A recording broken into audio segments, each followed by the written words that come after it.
Bismillah ar-Rahman ar-Rahim. Today we're starting to talk about one of the major technologies of desalination techniques that are available in the kingdom as well as in the Gulf area, which is the multi-stage flash desalination system. Last time we have gone through the single stage and we have seen the process that basically we have seawater coming. It will get inside the tubes here, and while the seawater inside the tubes, it is preheated by the vapor which is rising up. The vapor condenses, giving off its latent heat to the water, and the condensate is collected as sweet water. Whereas the seawater which is coming here, that is being heated, it is going to, part of it, which is additional, is going to be returned back again to the sea, whereas the rest, which is what we are interested in, that's the feed. It is going to enter into a heat exchanger, mainly a shell and tube heat exchangers that we call the brine heater. The brine heater has steam coming from the power plant, from the condenser, for example, from the turbine of the power plant, and it enters to the shell side of the heat exchanger. It will condense. The condensate is going to return back again to the power plant, to the condenser. And as it condenses, it gives off its latent heat that heats the feed water to what we call the top brine temperature, T note. This T note is usually higher than the atmospheric pressure, and then it enters into the stage where it undergoes flashing. So it cools down from T note to TB, and as it cools down, vapor is going to rise up, and this is the vapor that will condense and preheat the incoming feed, and the cycle repeats itself. So this is a single stage unit, and you can see the temperature difference across the brine pool here is significant. It's gone from 90 down to 40 degrees centigrade. This is a significant change in temperature. And normally, whenever we have a very high change in temperature, it is associated with other effects, like, for example, nitrogen generation and so on. So that's why a unit like this is not very efficient in terms of second law analysis. And we have seen last time in the example that we have a performance ratio in the order of 0.85, which is not a significant value as well. So an improvement to the system is being done by cutting down the flashing range, which is the difference between 90 to 40 degrees centigrade, not in a single stage, but in multi-stages. The technology has been launched first time in 1957 in Kuwait, and then it started spreading throughout the whole area, so that the main mode of desalination from the 50s up to maybe the start of the century was multi-stage flash desalination system. And then eventually the multi-effect desalination system came into the picture after improving the chemicals that are going to be added to the seawater, which is being sprayed on the outside of the tubes in the MED systems. And then in the 90s, the RO technology has received a significant attention from many manufacturers around the world, and they started to develop the membranes and improve them, and they kept on improving them to the extent that after a membrane lifetime that has to be replaced every few months, maybe 6 months or maybe less when it started, now the membrane can live for something like 2 or 3 years before it is replaced. Definitely, it has to be washed and backwashed during operation, but the lifetime of the membrane, the surface characteristics of the membranes has improved a lot, and that encouraged utilization of the RO system in wide scale. Nevertheless, so far, as of now, the dominant mode of producing water in terms of quantity of desalinated water in the peninsula, in the area, I'm talking about Saudi Arabia, Kuwait, Bahrain, Emirates, and Oman. It is the MSF desalination system. The units here have proved to be pretty efficient in terms of operating for quite a bit of number of years, Maybe I mentioned that last time that although the estimated lifetime for a plant is 25 years, those plants that we have exceeded 38 years. So this is so significant in terms of operation for such units. So the drawback of the single effect unit, which is low performance ratio, is going to be overcome by splitting the flashing range over a number of stages. Now, this is some sort of a schema. Actually, I just opened the class a couple of minutes late today because I was looking for this figure in particular because it has some sort of a good explanation to what's happening. Feed seawater is coming. What we see in front of us is what we refer to as once through multi-stage flash desalination system, or MSF OT. The OT stands for once through. Now, what will happen? Feed water is coming from the sea at the seawater temperature, and then it will enter inside the tubes of what we refer to as the heat recovery system or the heat recovery stages. So feed seawater is coming from here. Let me use that. Seawater is coming from here. It will enter inside the tubes. This is a tube bundle, by the way, and there are two arrangements for the tube bundle, longitudinal or transverse. I'm coming to that. And then it will be preheated by the vapor that rises up, and it will condense. And this is what we call the distillate tray. It's a tray that collects the distillate, and then the distillate's coming as a product at the end. The accumulation of distillate coming from this stage, and this one. So preheating is going to occur here. That's why we call it heat recovery, because it recovers part of the heat that otherwise will be lost. Latent heat of condensation has to be released from the vapor so that the vapor condenses into liquid. So that latent heat of condensation preheats the feed, and then the feed is going to be preheated as well, and then it will be preheated as well. So what we are trying to do, we are trying to increase the temperature of the feed seawater from the inlet value, 25 to 30, maybe 20 in some places of the world, to 30 in our area here. And then it will leave here at a considerably high temperature. It could be 60 or 70. And all you have to do it here is to heat it up from the 70 degrees centigrade into a top brine temperature of 90 or 100 or 115 as the current technology, or maybe 120 as they are reaching for in these days by using better additives. Now, this is coming at 115 or 120 degrees centigrade at a pressure higher than atmospheric pressure. It will enter into a lower pressure stage. Flashing will occur. The vapor is going to go up. It will condense again on the outer surface of the tube and collected in the distillate tray. And the brine that will not evaporate is going to go to the next stage, which is kept at a lower temperature. Flashing will occur again. The brine that will not flash, it will move to the next stage that is at a lower pressure and temperature. Flashing will occur again, and so on. When they started the once through system, they reached to something like 40 stages. And then eventually, with better design of the unit, optimization of the number of stages, they came up as the latest technology by having 19 stages. 16 of them are what we call heat recovery stages, and 3 at the end as what we call heat rejection stages. The heat rejection stage is going to be covered when we talk about the MSF brine recirculation. This is another sketch of the unit. It's a schematic that shows basically this is the feed. It will be preheated, preheated, preheated until it reaches the end of effect or stage number 1. Then it will enter into the brine heater to be heated to the top brine temperature, and then flashing, brine goes through, flashing, brine goes through, flashing, until at the end, the brine rejected from the last effect, the last stage is the rejected brine to the sea. And the product is the summation of what we are what we are collecting in this tray and this tray and this tray until the last tray.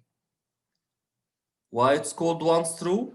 Because the intake seawater comes in the tube side, it will be heated up to the whatever maximum heat recovery can provide. It will enter to the brine heater. It will be heated to the top brine temperature. It will keep on flashing and flowing, flashing and flowing until at the end, at the last stage, it is thrown away. So we are thrown away for every kilogram per second of distillate water. We are throwing away brine at a rate of 10 kilograms per second. Why are we worried about this quantity that were thrown away? Simply because there are chemical additives that have been added to the water here as it enters into the system. The additives are anti-scalant, anti-corrosion, anti-fouling, anti-foaming. All these chemicals are some sort of an investment, a running cost that's coming into the plant. You are throwing it away. And that's why the modification to this is by recirculating this brine back again to the feed after we reduce its salinity. So this is heating up recovery, heating in the brine heater, and then flashing as we are going from T node, top brine temperature, to the rejection temperature TB, or we refer to it as TN because it is coming after N number of stages. This is another layout of the same plant, but the same idea is there. So brine is not recycled. We don't have a separate condenser for these units, as you have seen this time and the previous time, but instead of the condenser, we have a feed preheater. We are heating the feed in the heat recovery section. And as you are going from one stage to the next, both pressure and temperature reduce. This is some sort of a quick kind of estimate, a comparison between the multi-stage one-through system and the single stage. For a single effect, it is receiving distillate from the previous effect with its own enthalpy. It is receiving brine from the previous effect with its own enthalpy. And then there is distillate leaving the effect. There is brine leaving the effect. All of these, the differences in enthalpy of the incoming and leaving stream is going to result in preheating the feed from Ti to Ti minus 1. Recall that the Ti minus 1 is the one to the left, so this is Ti minus 1 and this is Ti. So this is, if this is the one that we're looking for, stage number 2, then there is distillate coming from stage number 1, and this distillate plus distillate is going to leave to stage number 3. There is brine B minus 1 coming from stage number 1, vapor will flash, and the remainder is going to go to the next stage. So Bi minus 1 is coming from the previous effect, and Bi is going to leave to the next effect. And this difference Bi into Bi minus 1 into enthalpy Hi minus 1 minus Bi Hi is going to result in vapor that will go up here. This vapor is going to preheat the feed. And the feed here is going to be the m dot feed multiplied by Cp multiplied by this temperature difference. This is T3, or for example, this is T3, T2, T1, or you can say, for example, that this is, yes, this is what we call T1, T2, T3. Now, when you did that in terms of equation, this is what you get. This is distillate coming at its condensation temperature. This is brine coming from the previous effect with its own enthalpy. This is distillate leaving the current effect with its temperature. This is brine leaving the current effect with its temperature. And the result of the enthalpy given off by these is basically the quantity that has, or the rate of heat transfer that is preheating the feed. Normally, for simplicity, we evaluate the latent heat of evaporation and condensation at an average temperature all over the whole plant, since we know that HFG is is not a strong function of temperature. So we find that the difference between HFG in one effect and the other effect is not significant. So just fix a value for simplicity. The distillate basically is a collection of the distillate that we obtain from every stage, as you can see it here. And this is basically is going to preheat the feed from its inlet temperature, let's call it Tn, up to its temperature T1, which is basically N into delta T stage. So this is the total increase of temperature as the feed water has went through from the beginning up to the point where it will enter into the brine heater. So this is some sort of a quick, rough estimate of the balance for the whole quantities there. This is how it is brought similar to the expressions that we had in the single stage system. This is not very important. This, what you see here, is basically what happened in a single stage system. This is what we talked about last time when we were talking about the single stage system, and we were talking about the example that we solved as well. The point here at the end is a couple of things to consider. The delta T per stage is the top brine temperature minus the rejected brine temperature divided by the number of stages. Here we are talking about 23 stages. So delta T for every stage is 2.174, as you can see it. And doing this kind of, we made like a program for a single stage unit. This is what we did last time, coming up with a PR equal to 0.85 and coming up with an area which is given by these. So the specific heat transfer area, we're talking about something close to 300, as you can see from this point here. When you add these together and divide it by 1, which is the distillate flow rate, it will give us a value of the, say, about 281 or so.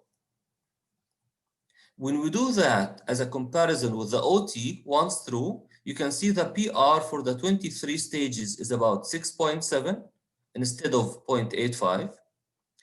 The specific heat transfer area is 307. We're talking about 23 stages with a total heat transfer area of 300 meters square for every kilogram per second. But for a single stage, it was 282. So the difference is not significant. Per 1 kilogram per second, you do not increase the area a lot, but the productivity has been increased by 6.7 times. So this is just a quick comparison. This was given as a way to compare the performance of a single effect and a multi-effect system. So the PR increased significantly. We did not need water for heat rejection. We have just used the feed coming in, the feed water coming in. The flow rate of the seawater is still high because you are bringing a massive quantity of seawater to the unit, which is going to enter here. And as you see here, we don't have additional quantity to be thrown away. Whatever the flow coming in here, this is the feed. It will all enter to the brine heater and be heated to the top brine temperature. So there's a massive quantity of the mass flow rate that comes in. So you have to put lots of chemical to treat this large quantity of water, seawater. And then at the end, you have to dump it. You have to blow it down to the sea again. Having the chemicals is not only the disadvantages of this unit, but the other disadvantages, as you will see. And the specific heat transfer area is not significantly higher than the single effect. To reduce this flow rate, the massive flow rate, then we need to recirculate the brine, and this is something that we'll talk about a bit later. You have seen this layout already.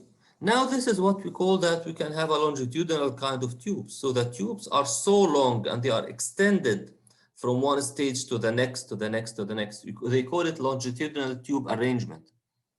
This is not the one that we have seen last time when we were talking about Al-Khobar 2.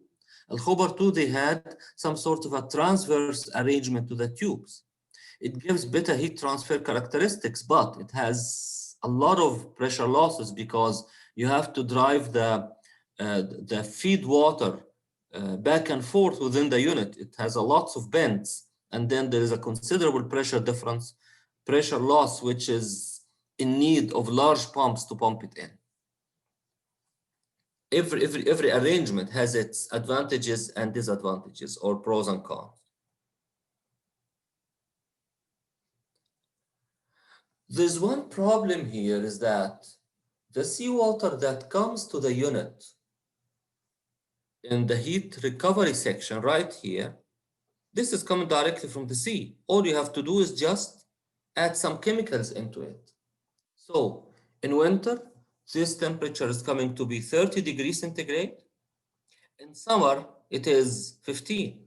So there's a considerable difference between the performance of this unit between summer and winter. Let's, for example, that the delta T here is, say, 2 degrees centigrade per every stage. We have like 24 stages. So we're talking about 48 degrees centigrade. If this is coming at 30, then this is leaving at 75 or 78.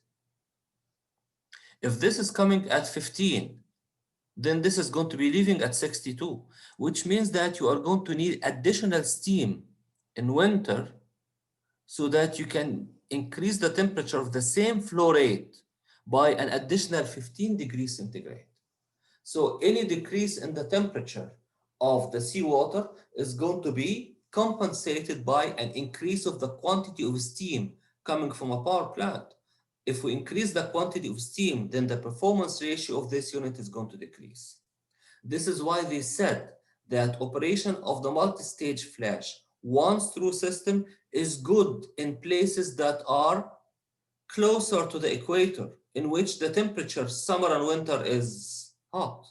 So the seawater temperature is almost constant throughout the year. Like, for example, if you are going to talk about operation of this unit south of the Red Sea, yeah, it can be fine because the temperature variations across winter and summer is not significant, and then you are not going to witness a big change in performance between summer and winter.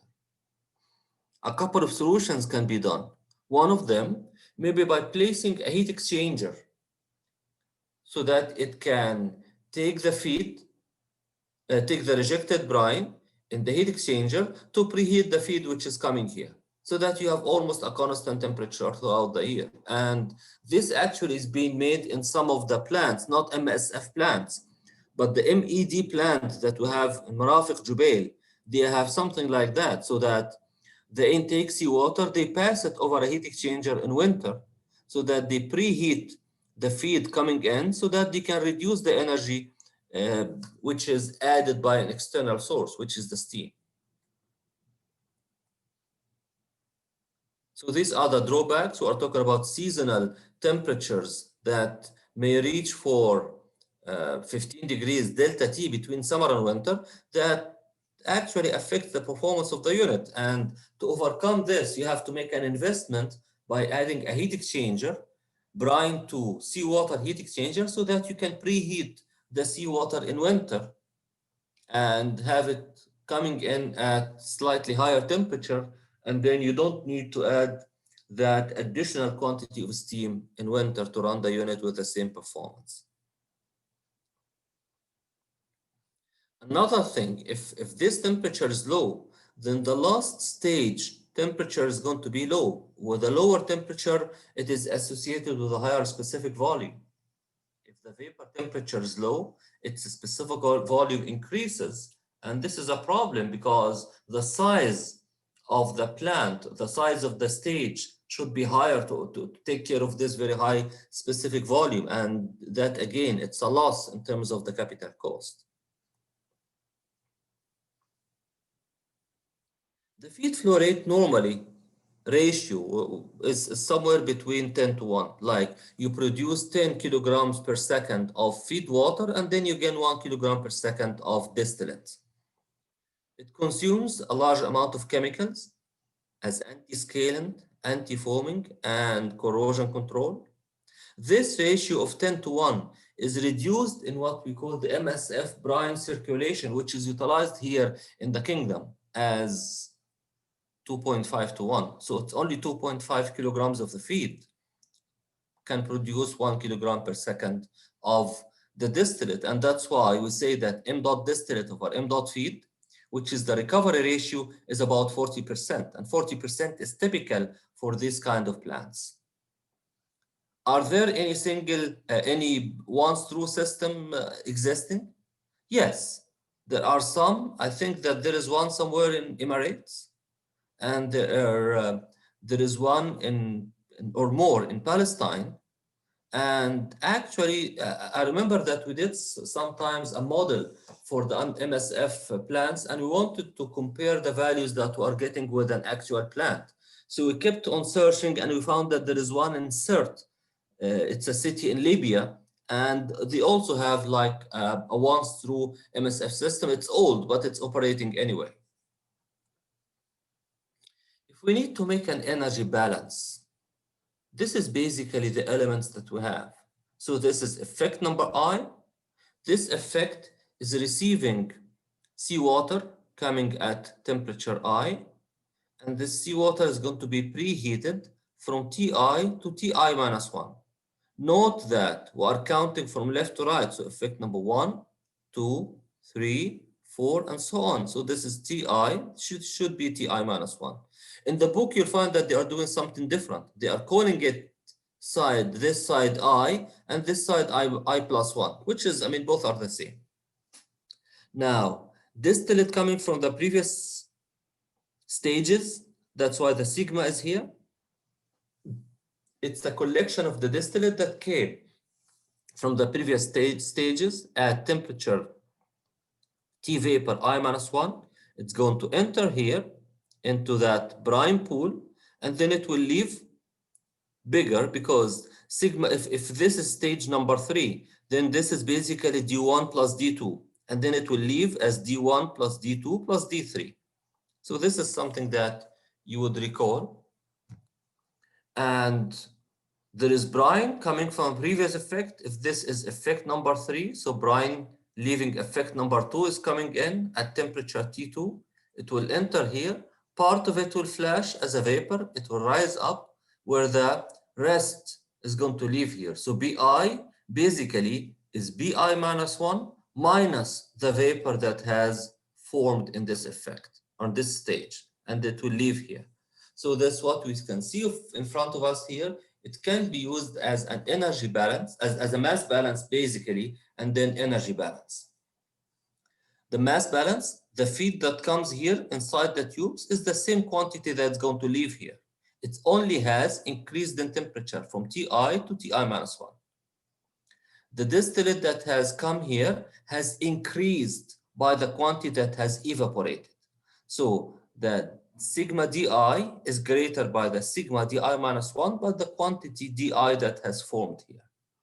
And the brine that has entered here has decreased by the quantity that has evaporated.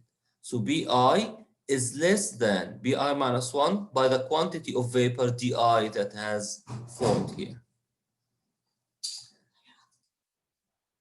This is what we see in a brine heater, which is the heat exchanger that receives all the feed. It is coming at a temperature T1, small T1. This is the temperature of the seawater after being preheated by receiving energy from condensing vapor in every stage. And at the end, it comes here at T1. It enters into the tubes of the brine heater, and then it is heated by steam coming at Ts at a flow rate of m dot steam.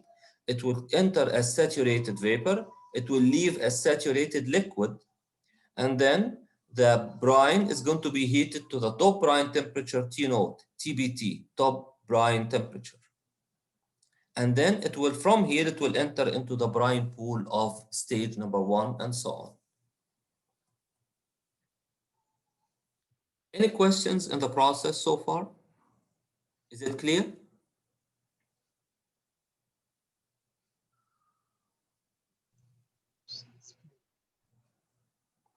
Okay, so now let's look at what kind of assumptions that we do to carry out the model. Specific heat, to assume it to be constant. the temperature difference across the stages, like delta T per stage is equal. It is equal to the total temperature difference divided by the number of stages.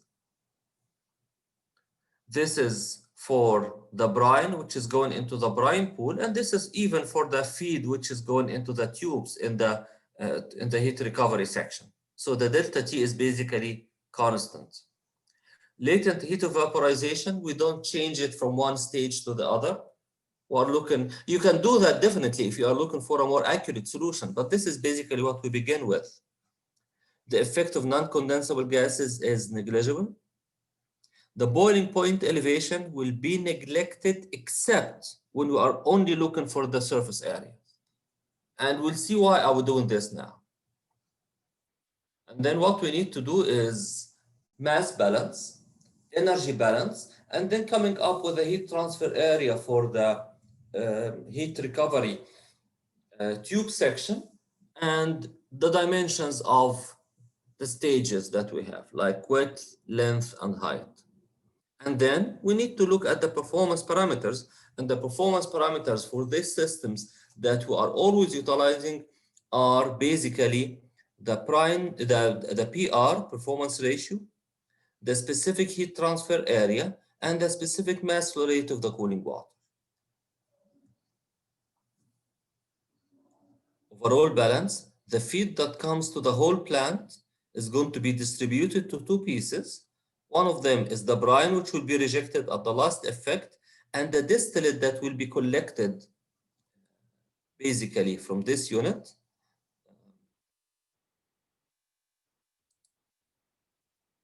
And I have to tell you that the m dot distillate is nothing but sigma di, as I changes from effect number 1 to effect number n.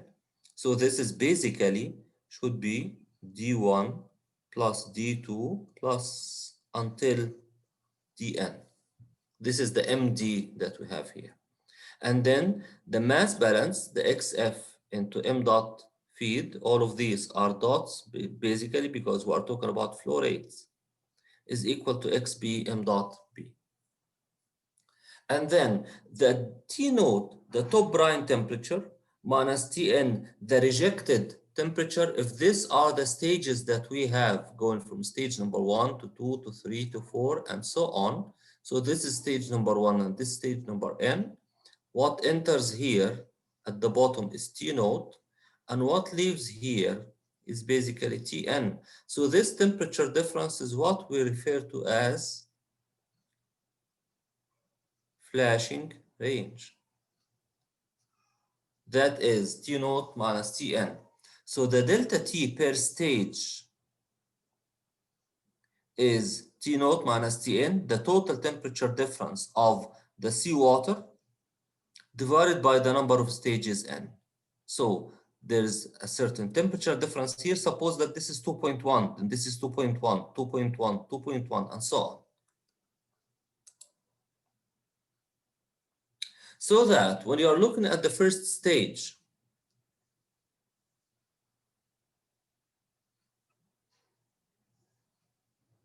this is T naught, and the temperature leaves here as T1.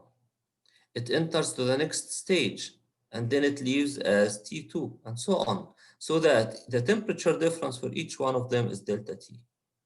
So T1 is T naught minus delta T, T2 is T1 minus delta T, which is T naught minus 2 delta T. And from here, which is this, we could generalize the expression. See here, T2 is T naught minus 2 delta T. So Ti at any I is T naught minus I delta T. How useful is that? It is useful in knowing what is the temperature anyway, any place, anywhere within the unit by knowing what is the stage number. This is number 1, this is number 2, this is number 3, and so on. So for example, T16 is T naught minus 16 delta T, so that you can get the temperature right away. You don't have to go through the detailed analysis of the plant to identify the temperature. And This is important. It is nice. We can do it not only for this temperature, but we can do it for the feed temperature as well. Look at the feed. Let's keep on here in this part, because basically the feed here is going through tubes, and these tubes are extended over stages. This is T1, and this is basically T feed or TC water. And then there is a delta T in every one of them. Now recall, for the lower part, we call it delta capital T. For the upper part inside the tube, we call it delta small t, just to differentiate between them. And establishing the relation between T1, T feed, and this delta T and the number of stages is something that we are going to come into in a couple of slides. Now, this is the energy balance for the unit that we have. We have those streams of flow in and out is basically what we talked about in a previous slide. We have m dot feed coming at a temperature, and the temperature it's coming to is basically Ti, and it will leave at a temperature Ti minus 1. As you can see it here, where the Ti minus 1 is greater than the Ti by delta small t. So this is the Ti is less. It acquires heat as it's passing in this direction. So this is inlet and this is outlet. This is collection of distillate in. This is collection of distillate out. It has increased by the vapor that has risen here. And then there's a brine coming here at a temperature Ti minus 1. It will leave at Ti, and the brine has decreased by the quantity of vapor that has formed in this effect. This is the mass balance. If we need the energy balance, each one of these masses is going to be multiplied by its enthalpy.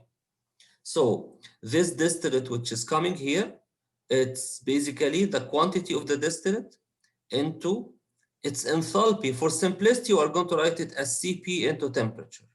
And this is what you see here. And there's a brine here, which is Bi minus 1. It is entering in here with its own enthalpy. Again, for simplicity, we're going to call it Cp into Ti minus 1. Then the distillate is leaving with its enthalpy, Cp into Tvi. The brine is leaving with its enthalpy, which is Cp/Ti. And there is energy N here, which is associated with this feed. M feed, Hi, which is Cp/Ti.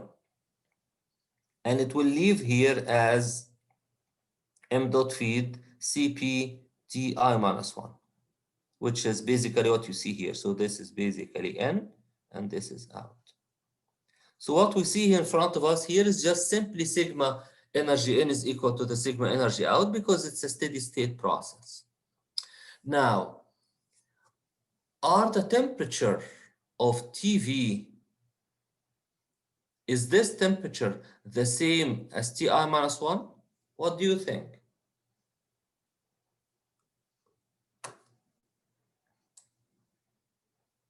Is it the same or not? Close to each other, I believe. What's the difference between Ti and Tvi minus 1? Delta T. No, I'm talking about at the same stage, there is Ti minus 1 and there is Tvi minus 1. The V stands for what? For the vapor. And the Ti minus 1 is T for the salty water. So this is for the seawater and this is for the vapor. What's the difference?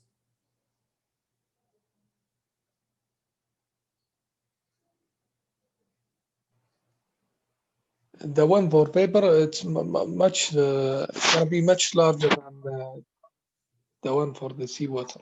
No, the seawater is higher. By what? By the boiling point elevation. Now, this is seawater coming in here. And the seawater is coming as saturated liquid. Vapor will rise. The vapor saturation temperature is less than the liquid saturation temperature by boiling point elevation. So the difference between this temperature and this temperature is basically, I can put it like this. Ti minus 1 is equal to Tv I minus 1 plus boiling point elevation. So the seawater, remember that we said before that the seawater temperature is higher than the vapor temperature by boiling point elevation. When you have seawater and you boil it in atmospheric conditions, it will not boil at 100 degrees centigrade. It might boil at 101.5 or maybe 101. It depends on the salinity. The more salt, the higher the value of the boiling point elevation. So, which means that this temperature and this temperature, there's a difference between them. And this is temperature of the seawater. This is temperature of the vapor that is rising from the seawater. That's why its temperature is less. Now, the point is, when we are doing the energy balance, we are going to neglect the effect of the boiling point elevation. Why is that? Because we are looking for a simpler solution. And a simpler solution here, I mean to say that I'm going to assume that this is Ti minus 1 and this is Ti minus 1. So I can take the Ti minus 1 constant. So Cp Ti minus 1 is taken as constant. And here we put the sigma d and the b right here. And the same thing here. This is Tvi, this is Ti. So I'm going to consider that both of them are Ti, and I'm going to take Cp Ti as common. And then inside the bracket will be sigma di and bi, which are these values. The right-hand side, we have m dot Cp, Ti minus 1 minus Ti. Why did I do that? I did that because it's going to help me in simplifying the equation. Now, the quantity which is coming at the first effect, the first stage, suppose that I need to make like a plot of the first stage. The quantity which is coming here basically is m dot feed. And then it will be leaving here as brine 1, for example, and there is vapor that will rise here, which is D1. So B1 plus D1 is m dot feed. In the next effect, the value of B is going to decrease, but the value of D is going to increase because there is effect 1 and effect 2. So basically B2 is going to be m dot feed minus D1 and D2. So in every stage, the summation of the quantity of flow rate of the brine and the flow rate of the distillate will always be this. It will be having more vapor and less brine, more vapor and less brine, but the total quantity is the same, which means that Bi minus 1 plus sigma Di minus 1 is nothing but m dot feed. Sigma Di plus Bi is nothing but m dot feed. So this whole quantity is m dot feed. This whole quantity is m dot feed. And here we have m dot feed. So they can cancel out together. We said the Cp is going to be treated as a constant. So the Cp can cancel out together. What is it that we are looking for now? Or what are we reaching to? We are reaching to the Ti minus 1 minus Ti is equal to Ti minus 1 minus Ti. What does this mean?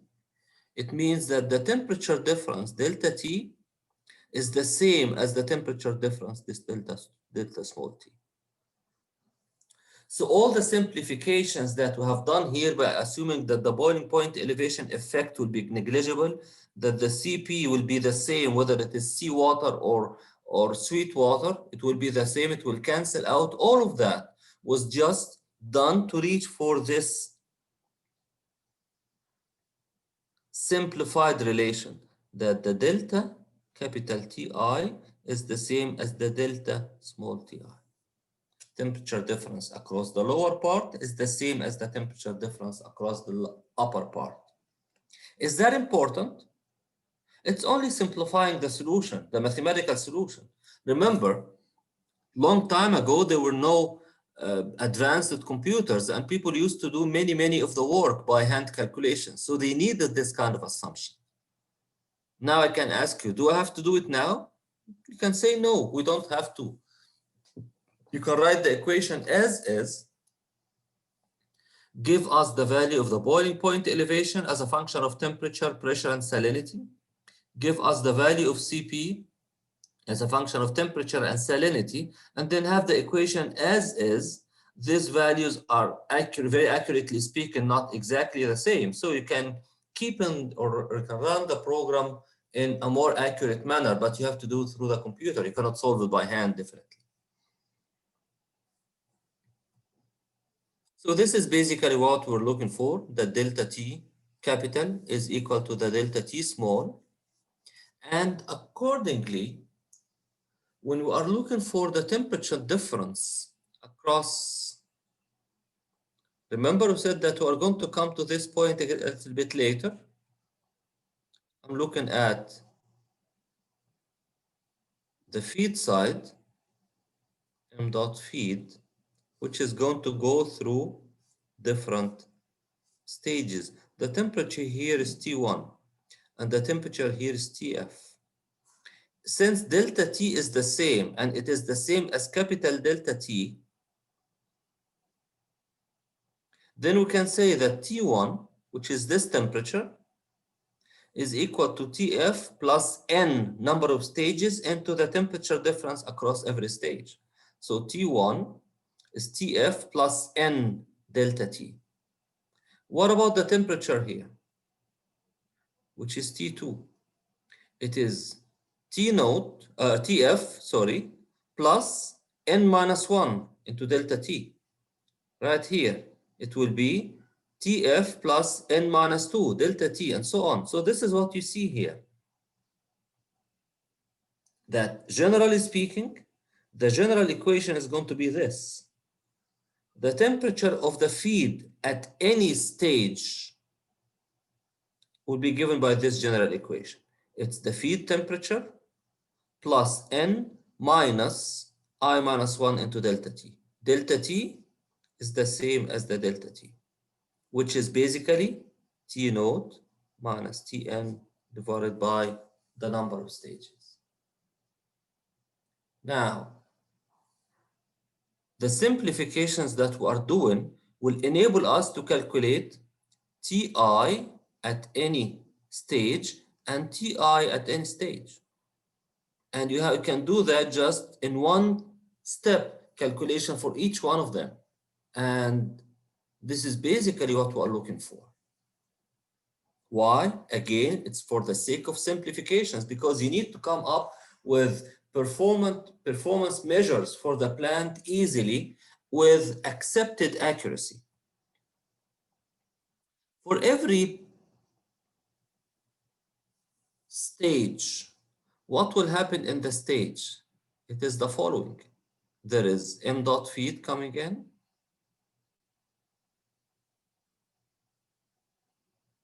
And that m dot feed is going to increase in enthalpy. This is Ti, this is Ti minus 1. So m dot feed Cp delta T is the enthalpy that it has gained here. This enthalpy is coming from what? It's coming from the distillate, Di into HFGI. Accordingly, I can make use of this equation, which is the energy balance between the vapor that will condense. This is the condensing vapor, and the condensing vapor is preheating the feed by a certain temperature delta T, so that I can get the ratio between the sensible and latent energy, so that I can say that Cp delta T divided by HFG, I'm going to call it Y. It's a parameter that has the sensible over latent heat values. When you do that, the value of D1 is equal to Y delta Y into MF.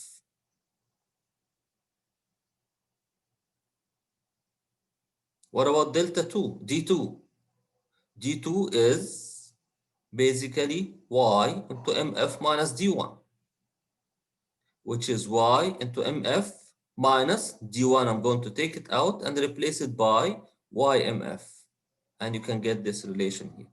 So D2 is Y into MF into 1 minus Y. And you can generalize this expression here. As you can see, it's been generalized for D3, for D4, for D5, so that you can get a relation at the end, which is basically this. You can get the distillate at any stage, the distillate format at any stage. It can be obtained as Y into the M dot feed into 1 minus Y to the power I minus 1. Why are we doing that?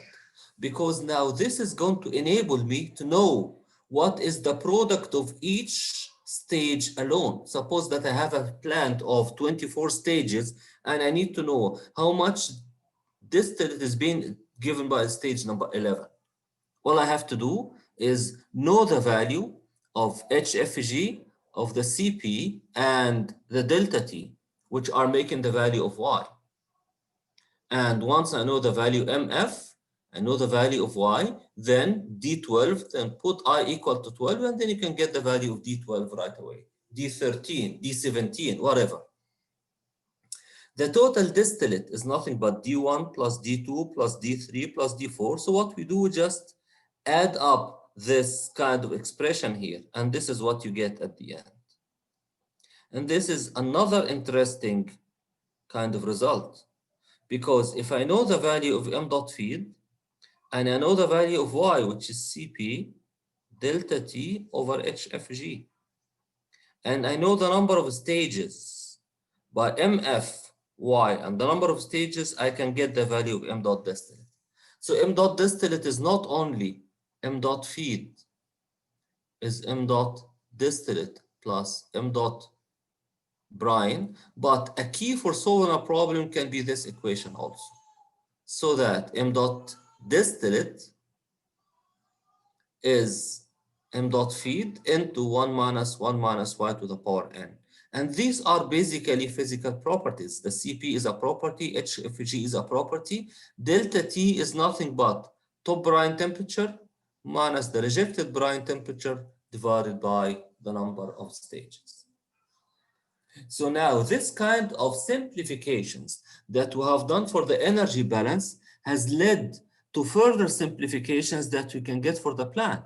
I don't have to solve the whole plant equations to come up with how much distillate is coming from effect number I. I can get it simply from here. If I know the mass flow rate of the feed, and I know the number of stages and the value of Y, then I can know what's the value of the distillate from the whole plant. So these are all some sort of benefits that helps us to analyze a plant easily without iterations. Brine, which is leaving, we said before that the brine, which is M dot B, this is basically Bn, is equal to M dot feed minus M dot distillate. M dot distillate is nothing but sigma distillate from I equal 1 to I equal N. What about the brine leaving every effect, any effect I? It is basically the feed minus the quantity that has evaporated in the previous effect, which is this, K minus 1 from stage number 1 to stage minus I. So this is the quantity that has evaporated in the previous stages. And then you can get the brine leaving any stage accordingly. Not only that, but the mass balance for the saline or for the salt remains the same. M dot feed, X feed is basically BI into XI. If I know the value of BI, and definitely those are known, then I can get the salinity of every stage. So I can, for example, know what is the stage that has a certain salinity, and I can come to a random stage and say this stage, I need to know how much is the saline leaving this stage going to the next one. I can get it from this relation.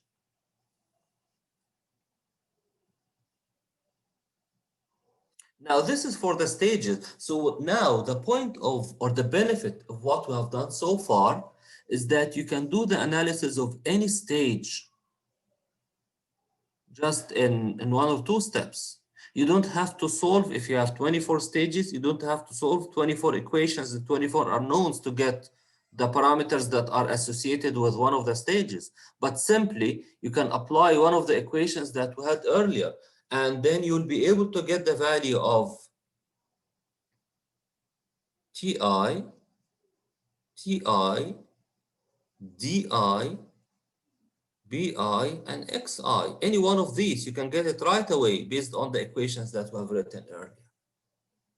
The brine heater, there's nothing new here. It's just the heat exchanger where steam is condensing, m dot steam into HFG of steam. This is condensing to heat the feed, m dot feed, Cp, from T1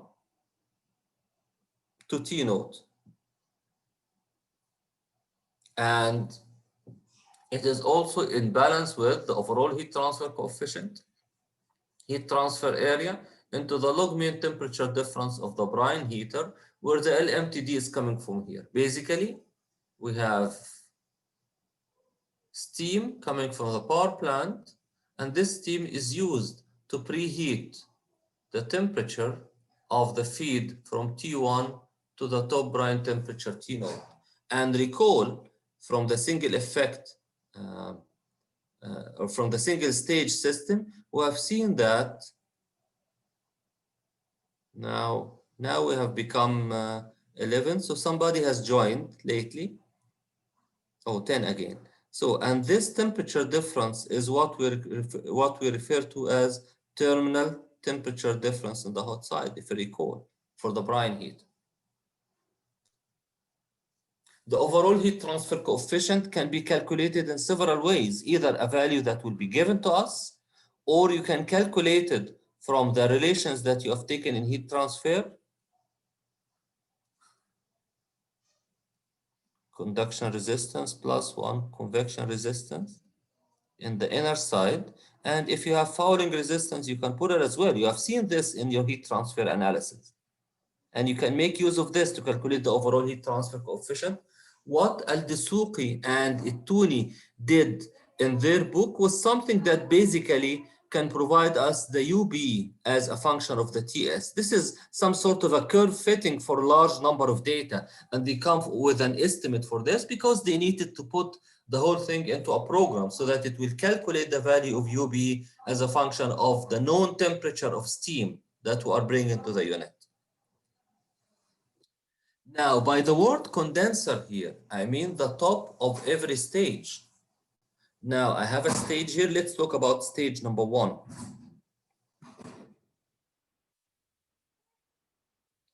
This is the stage that we have. And this stage is undergoing a change of temperature. And the temperatures I mean here basically is, I have temperature here of the feed. Remember, this is stage number 1. So this is basically T1, small t1, and this is going to be small t2. Small t1 is greater by small t2 by delta t, which is equal to the delta t. And here we have t node, which is going to be leaving here as a value that we call t1. Now, let's look at these temperatures here. There is vapor that will rise here, TV1. This TV1 is nothing but T node minus boiling point elevation. Am I going to neglect the boiling point elevation? No. I'm considering the boiling point elevation whenever it comes to area calculations. I neglected it before in the previous analysis, but I can take care of it here now. that the TV1 that I'm taking here is nothing but the T node minus boiling point elevation. Then I'm going to have this kind of arrangement, that temperature versus X, and here I have T V1, which is the vapor that will condense, and it will increase the temperature of the feed from T2 to T1. Accordingly, this is delta T1, this is delta T2, and you can come up with, and basically this temperature difference is, terminal temperature difference called for stage number 1. And then you can calculate the log mean temperature difference, substitute the log mean temperature difference here. The overall heat transfer coefficient, again, another function is given, a polynomial given us the value of the overall heat transfer coefficient as a function of the vapor temperature. So U is known, LMTD is known, and then the value of Q is known, which is m dot Cp into the temperature difference. Then we can calculate how much is the area.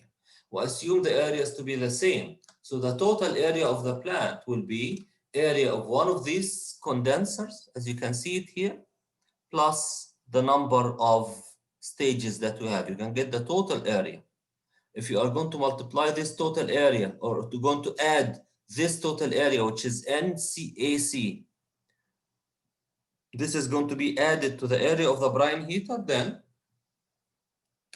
you have the total surface area. If you divide this total surface area by the flow rate, then you get the specific heat transfer area. So the specific heat transfer area is basically total area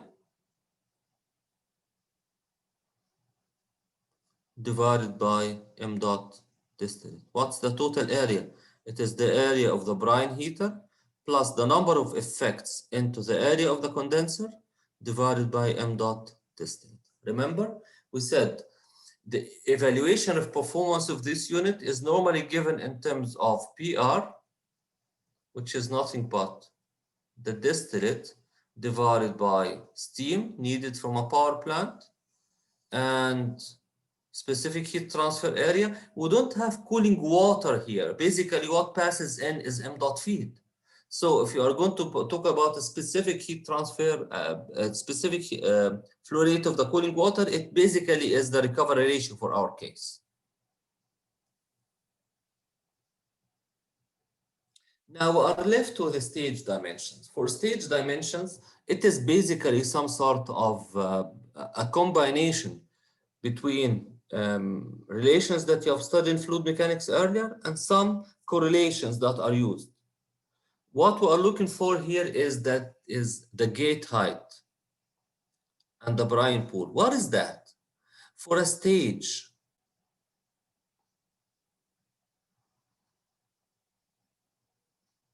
suppose that I'm talking about 2 stages here. Then basically it is something close to what you see in front of you. There is feed coming here and there is feed coming here. Brine comes here as m dot feed. It will enter here, and then when it leaves the stage, it is going through this kind of process. This is what we refer to as weir.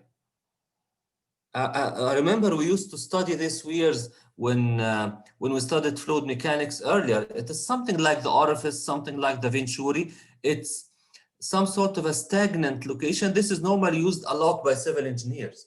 When you have a certain flow which is coming in and you need to reduce its pressure, you put up an obstruction. So the weir here is some sort of an obstruction for the fluid to come here. So it has to go up and overcome this hurdle. So it results in a pressure difference. And that's why pressure can be changed from one effect to the other. In addition, definitely at the last stage, they put something like an ejector or so. But in general, you rely, or one of the elements you rely on to reduce the pressure is having the weirs. This weir, sometimes it's called a gate, and they need to estimate how much is the gate height.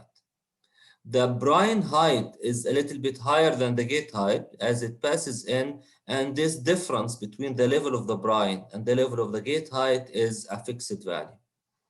So the gate height is what we're interested in. Height of the brine pool, which is basically this quantity. Width of the stage, length of the stage, and height of the stage. This is the dimensions of the stage, as you can see here. So it has some sort of a width, length, and height. The equations are given here. The gate height is having some sort of a formula which is being given here. It's very much the same as what you have studied in an orifice meter. There's a coefficient of discharge, and there is some sort of a pressure difference, square root of. So it is basically common fluid mechanics, but for us it will be treated like a correlation that we can make use of to calculate the gate height. Then what about the brine height? The brine height is the gate height plus 20 centimeters. So it's just a fixed value like this. The stage had a width of the feed flow rate divided by the specific volume. That's why if the specific volume changes, then the width would change, and they take basically an average value of the specific volume so that they can make all the stages at the same size. Length of the stage basically is dn. This is the vapor leaving the stage. This is nothing but a continuity equation. M dot is rho into rho a into the velocity. This is the rho, this is the velocity, and the area is nothing but WL. And dn is the mass flow rate of the last stage. M dot, no, we don't use the word M dot. It is dn basically, which is kilogram per second, which if we're talking about the last stage, then this is the vapor which is rising across the stage, dn. So dn is equal to this is the mass flow rate going up, this is equal to the velocity of the vapor as it goes up into the density into the area, and the area is area normal to the direction of the flow, which is basically W times L. From this, you can get the heat transfer area, and then the performance parameters are given here. Performance ratio, m dot distillate over m dot steam, and the specific heat transfer area. This is what we talked about in a previous slide. It's area of the brine heater, area of the condenser into the number of condenser divided by m dot distillate from the plant. So that summarizes the kind of analysis that we do for a once through MSF system. And when you want to look at an example, then this is what you get. What you can notice here is that the quantity of the distillate decreases as you are going from stage number 1 to stage number n. N here is 24. So the first effect produced 16.7 kilogram per second. The second one, 16.61. So it keeps on decreasing. And this is an accumulation. The first effect produced this. Effect 1 and 2 produced this, which is this plus this. Effect number 3 produced all of this quantity, which is the summation of this, and so on. So the total productivity of the system is being given here. 387.8 kilogram per second from the whole plant. Now, this distillate here plus this quantity is the feed. Now, the brine is decreasing because the quantity of the distillate is accumulating. But when you look at the summation of these two values at any stage, you'll find that they are equal to the m dot feed.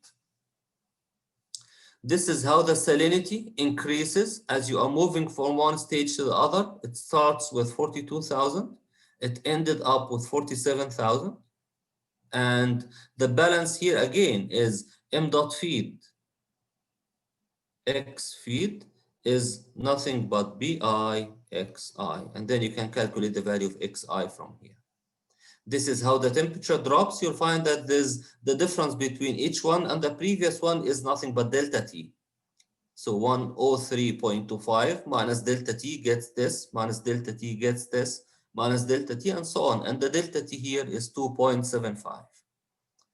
This is the temperature as it changes. Actually, the temperatures enter at 25, the seawater, after the first stage, from the top, it leaves at 25.75, and it keeps on increasing until you get a value of what we call T1. Before it enters to the brine heater, it is a value of 91, and then it will enter to the brine heater, where it will be heated from 91 to the top brine temperature, which is 106 in this example. This is the gate height, how the gate height can change from one effect, from one stage to the rest. And this is the height of the brine pool, which is nothing but the gate height plus 20 centimeters.